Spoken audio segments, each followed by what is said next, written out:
இந்த பெண்மணி யாருன்னு பார்த்தீங்கன்னா, நம்மள போல இயல்பான ஒரு வாழ்க்கை வாழ்ந்த ஒரு 30 வயது பணியில இருக்கிற ஒரு பெண்மணி. எல்லாமே சரியா தான் போயிட்டுருக்கு. குடும்பம் இருக்கு, நண்பர்கள் இருக்காங்க, பணி இருக்கு, வீடு இருக்கு, உணவு இருக்கு. எல்லாமே கரெக்ட்டா போயிட்டுருக்கு. ஆனா திடீர்னு அவங்களுக்கு வயித்துல வலி வருது. என்னன்னு போய் மருத்துவர்கள் அணுகுறப்போ அவங்க சொல்றாங்க, இந்த மாரி கர்ப்ப கர்ப்பப்பை கேன்சர், புற்றுநோய் இருக்கு. அ அது இன்னும் கொஞ்சம் நாங்க ஆய்வு செஞ்சு பார்க்கணும்னு சொல்லி நாள் அனுப்புறாங்க. அடுத்த நாள் வந்து திருப்பியும் கன்சல்டிங் பண்றப்போ, இப்போ மருத்துவர் கடைசியா சொன்ன ஒரு விஷயம், இன்னும் 8 மாசம் தான் வாழ்க்கை இருக்குன்னு. அந்த 8 மாசமும் அறுவை சிகிச்சை, மாத்திரை, மருந்துன்னு மருத்துவமனையிலே இருந்து தன்னை துன்புறுத்தி அதுக்கப்புறமும் ஒரு நல்ல முடிவு இல்லாம நம்ம இந்த உலகத்த விட்டு போறதுக்கு, நம்ம ஏன் வேற ஒரு முயற்சி பண்ணக்கூடாதுன்னு அவங்க முடிவு எடுக்குறாங்க. அடுத்த நாள் மருத்துவமனைக்கு போகல அவங்க.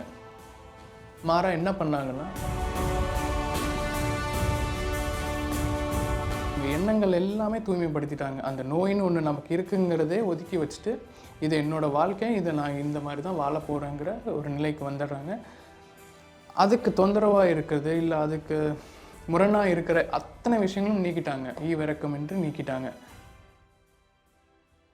ஏன்னா நம்ம ஆரோக்கியம் எந்த அளவுக்கு மருத்துவ பரிசோதனை மூலம் அது ஆரோக்கியம் காப்பாற்ற முடியாத நிலைக்கு போய்விட்டதுன்னு சொன்னால் கூட, நம்மளோட வாழ்க்கை முறையை ஒரு மாற்றம் ஏற்படுத்தி கொண்டால் தானாகவே நமது உடலும் அதற்கேற்ப, ஆனால் அந்த ஆற்றல் வந்துட்டு நம்ம தியானம் இல்லாத நிலை, ஏதோ ஒன்று பாட்டு நம்ம பதட்டப்படுறோம், இல்லை நம்ம ஹார்ட் பீட் ரைஸ் ஆகுது, நமக்கு திடீர்னு என்ன பண்ணுறதுன்னு தெரியாத ஒரு நிலையிலேயே நம்ம வாழ்க்கையை கொண்டு போயிட்டுருக்கோம். ரொம்ப ஒரு பிஸியான ப்ரெஷரான இடத்துல நம்ம ஒர்க் பண்ணிகிட்ருக்கோம்னா, இந்த உடலை வந்து ஆரோக்கியத்துக்கு எடுத்துகிட்டு போகிற இந்த மரபணு உயிரணுக்கள் வந்துட்டு அந்த மாதிரி நிலைப்பாட்டில் நம்ம இருக்கிறப்போ அது வேலை செய்யாதுன்னு சொல்கிறாங்க.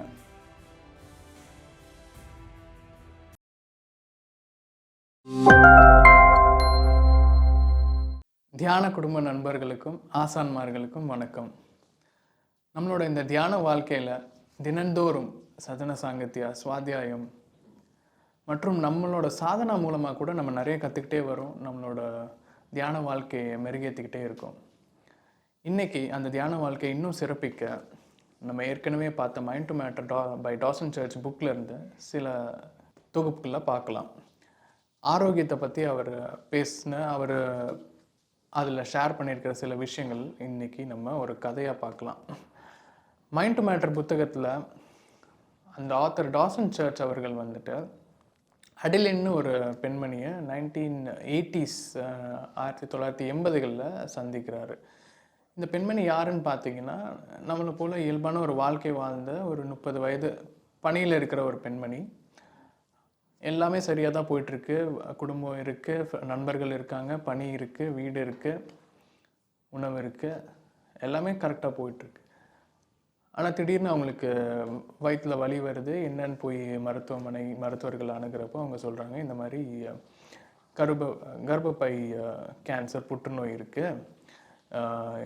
அது இன்னும் கொஞ்சம் நாங்கள் ஆய்வு செஞ்சு பார்க்கணுன்னு சொல்லி நாள் அனுப்புகிறாங்க. அடுத்த நாள் வந்து திருப்பியும் கன்சல்டிங் பண்ணுறப்போ மருத்துவர்கள் என்ன சொல்கிறாங்கன்னா, இந்த நோய் கொஞ்சம் தீவிரம் அடைஞ்சிருச்சு, நம்ம வந்துட்டு சர்ஜரி பண்ணணும், அறுவை சிகிச்சை இருக்குது, அதை தொடர்ந்து இந்த கீமோ, ரேடியேஷன் போன்ற மற்ற விஷயங்களும் இருக்கும். இது எல்லாமே செஞ்சால் கூட ஒரு அதிகபட்சம் ஒரு 8 மாதம் நீங்கள் உயிர் வாழலாம். நாளையிலேருந்தே இந்த சிகிச்சை ஆரம்பிக்கணும். ஏற்கனவே இது முற்றின நிலையில் இருப்பதனால வேறு வழி இல்லை. நீங்கள் நாளைக்கே உங்கள் குடும்பத்தார்கிட்ட சொல்லிவிட்டு வந்து சிகிச்சையை தொடங்கலாம். சிகிச்சை எந்த அளவுக்கு பலன் தந்தாலும் 8 மாதம் 9 மாதம் தான் அதோட பயன் அப்படின்னு மருத்துவர் சொல்கிறார். நீங்கள் வேறு மருத்துவமனைக்கு போய் இதை பற்றி கேட்டால் கூட இவ்வளோ தான் இருக்கும், இதுக்கு மேலே நீங்கள் பெரிய நம்பிக்கையோட மற்ற மருத்துவமனையும் அணுக வேண்டாம், நாளைக்கே இங்கே சேர்றது உங்களுக்கு இன்னும் கொஞ்சம் சிறந்ததாக இருக்கும், இல்லைனா அந்த வலி அதிகரித்து கொண்டே போகும்னு சொல்கிறாங்க. இந்த அடிலைனால் திடீர்னு ஏற்றுக்க முடியல. 30 வருஷம் ஒரு வாழ்க்கையை அவங்க கஷ்டப்பட்டு உருவாக்கியிருக்காங்க. கல்வி மூலமாகவும், பணி மூலமாகவும், நண்பர்கள், உறவுகள், அவங்களோட லட்சியங்கள் எல்லாமே அந்த 30 வருஷம் அவங்க உருவாக்குன ஒரு விஷயம் வந்துட்டு அந்த ஒரு மருத்துவர் ஆலோசனையில் ஒன்றும் இல்லாமல் போகுது. இவங்க பார்த்தாங்க, பார்த்துட்டு வீட்டுக்கு வராங்க. வந்துட்டு யார்கிட்டையும் சொல்லலை. தனியாக உட்காந்துட்டு யோசிக்கிறாங்க. அடுத்து என்ன பண்ணலாம், நாளைக்கே திருப்பி மருத்துவமனை போகலாமா, இல்லை என்ன பண்ணலாம். முதல்ல அவங்களால அதை ஏற்றுக்க முடியல, இப்படி ஒரு நிகழ்வு நம்ம வாழ்க்கையில் நடந்துருச்சுங்கிறத. அப்புறம் அன்றைக்கி ராத்திரி ஃபுல்லாக இதை பற்றி சிந்தனைகள் ஓடிட்டுருக்கு அவங்க மனசில். கடைசியில் என்ன நினைக்கிறாங்கன்னா, இப்போ மருத்துவர் கடைசியாக சொன்ன ஒரு விஷயம், இன்னும் 8 மாதம்தான் வாழ்க்கை இருக்குன்னு. அந்த 8 மாதமும் அறுவை சிகிச்சை, மாத்திரை, மருந்துன்னு மருத்துவமனையிலே இருந்து தன்னை துன்புறுத்தி அதுக்கப்புறமும் ஒரு நல்ல முடிவு இல்லாமல் நம்ம இந்த உலகத்தை விட்டு போகிறதுக்கு நம்ம ஏன் வேற ஒரு முயற்சி பண்ணக்கூடாதுன்னு அவங்க முடிவு எடுக்கிறாங்க. அடுத்த நாள் மருத்துவமனைக்கு போகலை அவங்க. மாறா என்ன பண்ணாங்கன்னா, இந்த 30 வருஷம் நம்ம இந்த உலகத்துக்காக அப்படி இப்படின்னு வாழ்ந்திருக்கோம், அடுத்தவங்களுக்காக சில விஷயங்கள் தியாகம் பண்ணியிருக்கோம், எல்லாமே பண்ணியிருக்கோம். இப்போ எனக்கு இருக்கிறது வெறும் 8 மாதம் 9 மாதம்தான் இந்த உலகத்தில் நான் இருக்க போகிறது. அப்படின்னா எனக்கு தேவையானதை இந்த 8 மாதம் 9 மாதம் எனக்காக நான் பண்ணிக்கணும். என்னோட நிம்மதிக்காக நான் இந்த 8 மாதம் 9 மாதம் இருக்கணும். அந்த நோயினால் 8 மாதம் 9 மாதம் இல்லாமல் அது 8 நாளாக குறைஞ்சா கூட அந்த 8 நாள் நான் சந்தோஷமாக இருந்தேங்கிற நிம்மதியோடு தான் நான் இந்த உலகத்தை விட்டு போகணும்.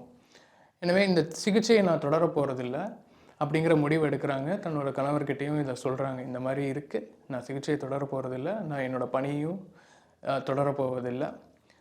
ஒரு கொஞ்ச நாள் எனக்காக நான் வாழ போகிறேன்.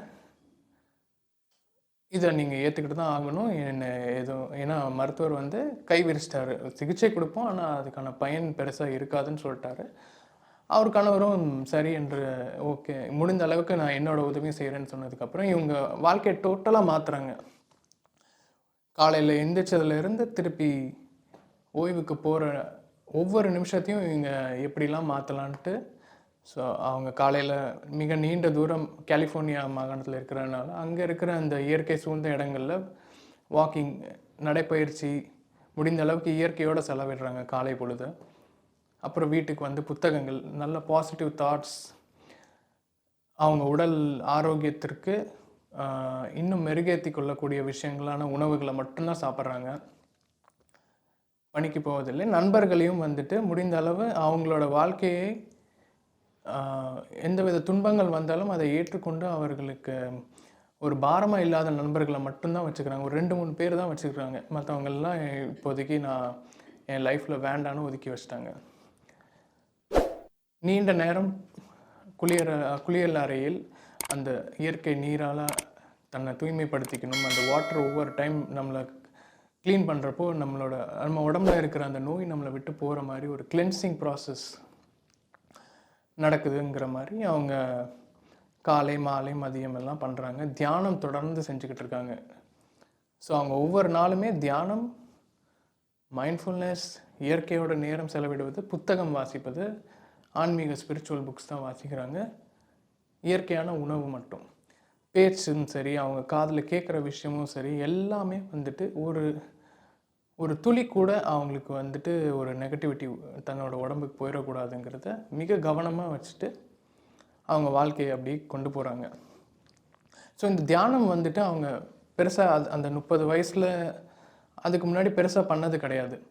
ஸோ இதுக்கப்புறம் தான் அவங்க தியானமே முழு ஈடுபாடோடு செய்கிறாங்க. ஒரு நாளைக்கு 1/2 மணி நேரம், அடுத்த நாள் 1 மணி நேரம், அப்படி அது அதிகரித்து கொண்டே வந்து ஒரு 6 மணி நேரம் 8 மணி நேரம் பண்ணுறாங்க. மீதி நேரம் புத்தகம் வாசிக்கிறது, அப்புறம் இயற்கையோட நடைப்பயிற்சி போகிறதுன்னு இப்படி தான் அவங்க வாழ்க்கை போயிட்டுருக்கு. அவங்க ஒவ்வொரு டைமும் தனக்குள்ளே ஒரு சிந்தனையை விதைக்கிறாங்க. இந்த மாதிரி காஸ்மிக் எனர்ஜி தன்னுள்ளே போயிட்டு அந்த கேன்சர் செல் ஒவ்வொன்றையாக அது ஹீல் பண்ணுது அப்படிங்கிறத, அது குளிக்கிறப்பவும் சரி, இயற்கையோடு வெளியே போகிறப்போ அந்த நட்சத்திரங்கள் தன்னுள்ள இறங்கி அந்த கேன்சர் செல்லெல்லாம் ஹீல் பண்ணுது, க்யூர் ஆகுது அப்படின்ட்டு அதை மட்டும் எண்ணங்கள் தான் இந்த உடலுக்கு மாற்றம் ஏற்படுத்துங்கிறது டாசன் சர்ச்சோட ஒரு கோட்பாடு.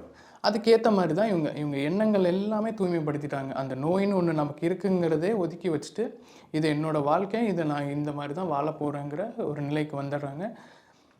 அதுக்கு தொந்தரவாக இருக்கிறது இல்லை அதுக்கு முரணாக இருக்கிற அத்தனை விஷயங்களும் நீக்கிட்டாங்க. ஈவிரக்கமின்றி நீக்கிட்டாங்க. அந்த நியூஸ் பார்க்குறதா இருக்கட்டும், வெளியே போய் அந்த வெளி உலகத்தில் சில நெகட்டிவிட்டி இவங்கள பாதிக்கிற மாதிரி இருந்தால் அதை அவாய்ட் பண்ணுறதுன்னு எல்லாமே மாற்றி அமைச்சிட்டாங்க. இப்போ ஒரு 7-8 மாதம் கழித்து திருப்பி மருத்துவ பரிசோதனை செய்ய அதே மருத்துவமனைக்கு போகிறாங்க. அப்போ அந்த மருத்துவர் பார்த்துட்டு ஆச்சரியப்படுறாரு, நீங்கள் இங்கே சிகிச்சைக்கும் வரல, என்ன பண்ணீங்க அப்படின்னு ஆச்சரியத்தோட. அவருக்கு ஆக்சுவலாக அவங்கள திருப்பி பார்த்ததுல ரொம்ப சந்தோஷமாக இருந்துச்சு. அந்த மருத்துவர் என்ன நினச்சாருன்னா, இவங்க இறந்துருப்பாங்க இந்த நேரத்தில்னு நினச்சிட்டு தான் இருந்தார். இல்லை, பார்த்ததில் ரொம்ப சந்தோஷம். அதே மாதிரி இந்த அடலிங்கிறவங்க எனக்கு திருப்பியும் டெஸ்ட் எடுத்து பாருங்கள், பரிசோதனை செய்யுங்க அப்படின்னு கேட்குறப்போ மருத்துவரும் சரி, அவங்க அந்த மருத்துவமனையே ஆச்சரியத்துக்கு ஆளானாங்க. ஏன்னா ஆல்மோஸ்ட் ஸ்டேஜ் 4ம்பாங்க. அந்த இறுதிக்கட்ட புற்றுநோய் இருந்த நிலையில் இருந்து புற்றுநோய் முழுவதுமாக அகன்று விட்டது அவங்க உடம்புல இருந்து.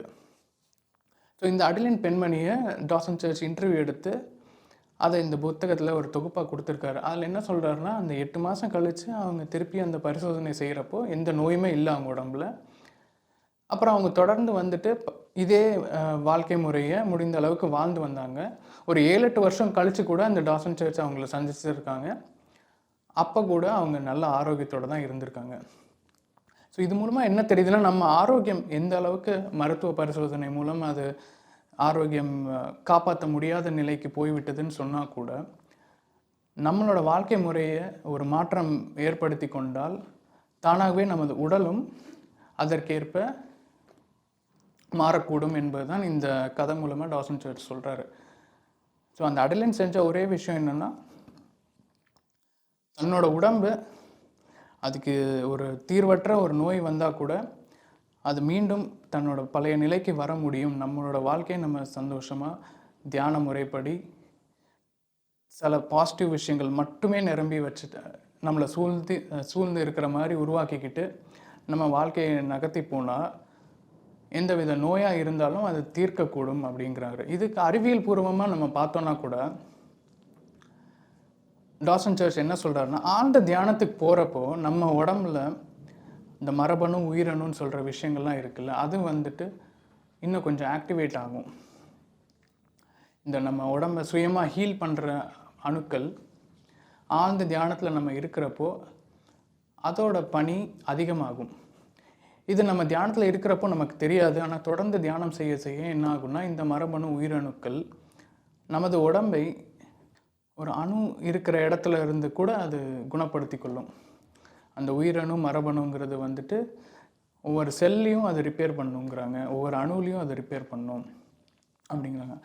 அப்படி அந்த அளவுக்கு நம்ம உடம்புக்கு ஆற்றல் இருக்குது.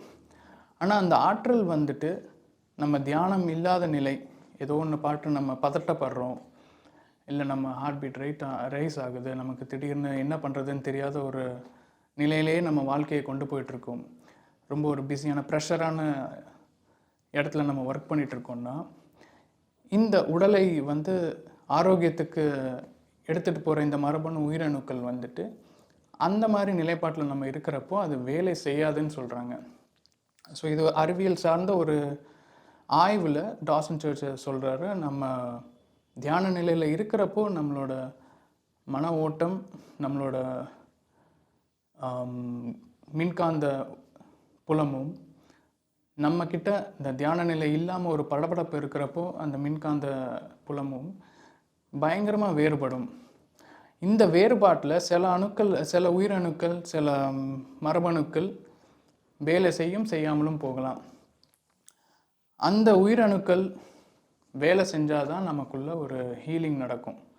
அது ஹீலிங் நடக்கிறதுக்கு நம்ம ஆழ்ந்த தியானத்தில் இருக்கிறதுனால அதோட எண்ணிக்கை ஜாஸ்தியாகும். அதே மாதிரி இப்போ கேன்சர் செல்லுன்னு ஒரு விஷயம் நம்ம உடம்புல இருக்கிறதுக்கு காரணமே வந்துட்டு அந்த ப்ரெஷரான லைஃப்பில் நம்ம தொடர்ந்து வாழ்ந்துக்கிட்டே இருக்கிறப்போ அந்த கேன்சர் செல் அழிக்கக்கூடிய அந்த மரபணுக்களுக்கு வந்துட்டு ஒரு வாய்ப்பே கிடைக்காம போகுது.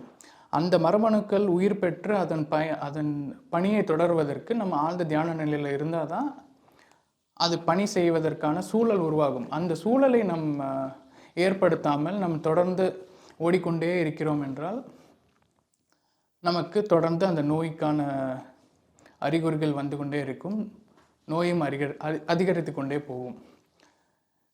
எனவே ஒரு நோய் வருது நமக்கு இப்போ வாழ்கிற இந்த உலகத்தில் பல ரூபத்தில் நமக்கு நோய் வர வாய்ப்புகள் இருக்குது. நம்ம சாப்பிட்ற உணவாகட்டும் எல்லாத்துலேயும் வந்துட்டு பலவித அடல்ட்ரேஷன் கலப்படங்கள் இருக்கிறதுனால ஒரு நோய் வந்தால் கூட அதிலிருந்து மீண்டு வர முடியுங்கிறதுக்கு ஒரு உதாரணம் தான் இந்த அடலின் ஸ்டோரி. ஏன்னா அவங்க கதை வந்து இன்னைக்கு வரைக்குமே அது ஒரு ஒரு மைல்ஸ்டோன், ஒரு கதை மைல்ஸ்டோன். அந்த மருத்துவ துறையில் வந்துட்டு பெரிதும் பேசப்படுற ஒரு விஷயம்.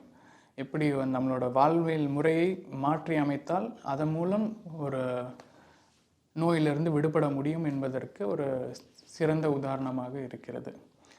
மீண்டும் ஒரு தலைப்பில் மைண்ட் டு மேட்டர் புத்தகத்திலிருந்து வேறொரு தொகுப்பிலிருந்து நாம் கலந்துரையாடலாம். நன்றி, வணக்கம்.